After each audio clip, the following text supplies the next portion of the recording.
What if your breakfast once swam with rats? What if your milk was mixed with bleach, just to hide the smell of rot?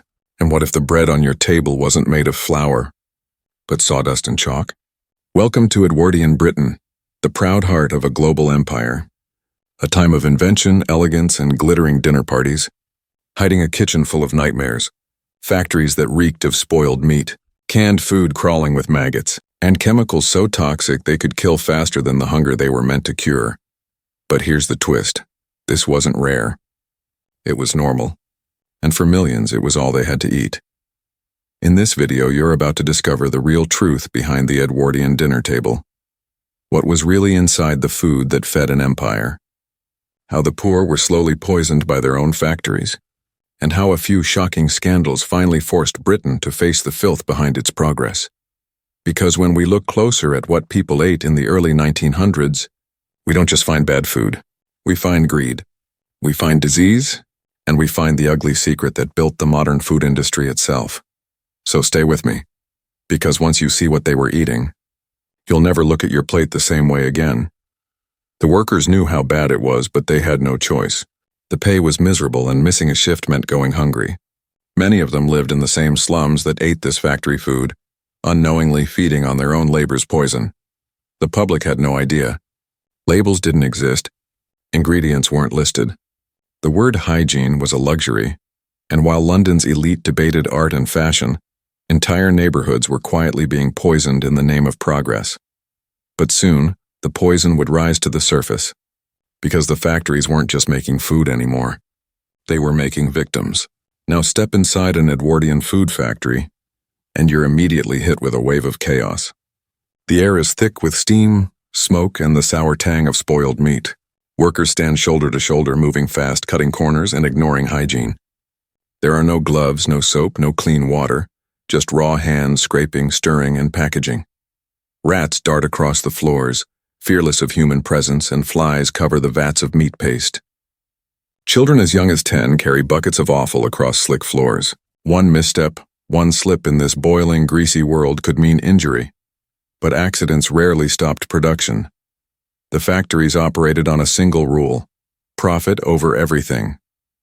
Meat scraps from diseased cows, leftover bones, and even animal offal were ground together into sausages or pies. Chemicals masked the stench: borax to make rotten meat appear fresh, alum to whiten bread, and other substances to hide the obvious decay. Workers were too exhausted and underpaid to care. The public was too distant to notice. For them, factory labor was survival. For the elite, it was convenience. Every loaf, every pie, every pint of milk passed hands too many times, gaining bacteria with every touch. Yet despite the horror, there was a rhythm: machines humming, knives slicing, steam hissing. The empire's appetite was being fed piece by piece with sweat, grime, and unseen contamination. This was the hidden engine behind Edwardian food, an industrial system that valued speed, quantity, and profit over health. And though the dangers were all around, no one knew the full cost yet. No one could predict the tragedies about to unfold, or the public outrage that would shake the empire to its core. The horror of the factories soon became more than just unpleasant. It became deadly. What was once hidden behind steam, grime, and profit-driven greed began to seep into the streets, into homes, and onto the plates of unsuspecting families. For decades, the public had believed the food they bought was safe. But in 1900, that illusion shattered. It began with sweets. Peppermint lozenges, bright and inviting, sold to children who thought they were harmless treats. But in Bradford, something terrifying lurked within the sugar itself: arsenic. The sugar, imported from a supplier unaware of its deadly contamination, found its way into a batch of candies that would claim the lives of 21 children and poison dozens more. Families were devastated.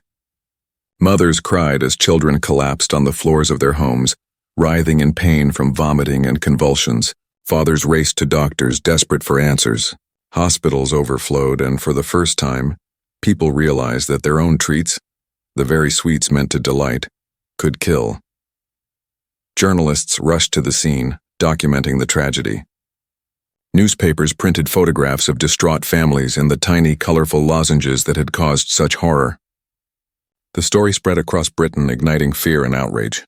And while the sweets were just the beginning, they were enough to awaken a nation to the dangers lurking in its food. But the poison wasn't reserved for children alone. Adults, too, fell victim, sometimes in public spaces, sometimes unknowingly in their own homes.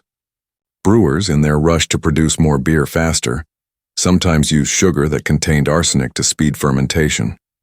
The results were catastrophic. In towns across England, thousands of men began falling violently ill. Fingers went numb, lips turned blue, and stomachs twisted in agony. Some never recovered. Newspapers screamed with shock, "Poisoned beer kills dozens." Workers who relied on beer after long days in factories suddenly became victims of a beverage meant to refresh them. The scandal spread quickly, raising questions about every pint poured in Britain. Sweets and beer were just the beginning. Lead-colored candies became another silent killer. Bright, shiny, and enticing, they masked a slow poison that attacked the nervous systems of children, causing weakness, fatigue, and, in extreme cases, death. Meanwhile, milk, a symbol of nourishment and purity, was anything but safe. Many cows were sick, producing milk teeming with bacteria. Sellers often watered it down, stored it in unsanitary containers, and even added chalk to disguise sourness. Infants and toddlers, most vulnerable of all, often consumed this milk as their main nutrition. Families would watch helplessly as children fell ill with typhoid, diarrhea, or mysterious fevers, illnesses directly linked to contaminated milk. Transition, poison in the everyday, vegetables and canned goods, even seemingly harmless vegetables carried risk.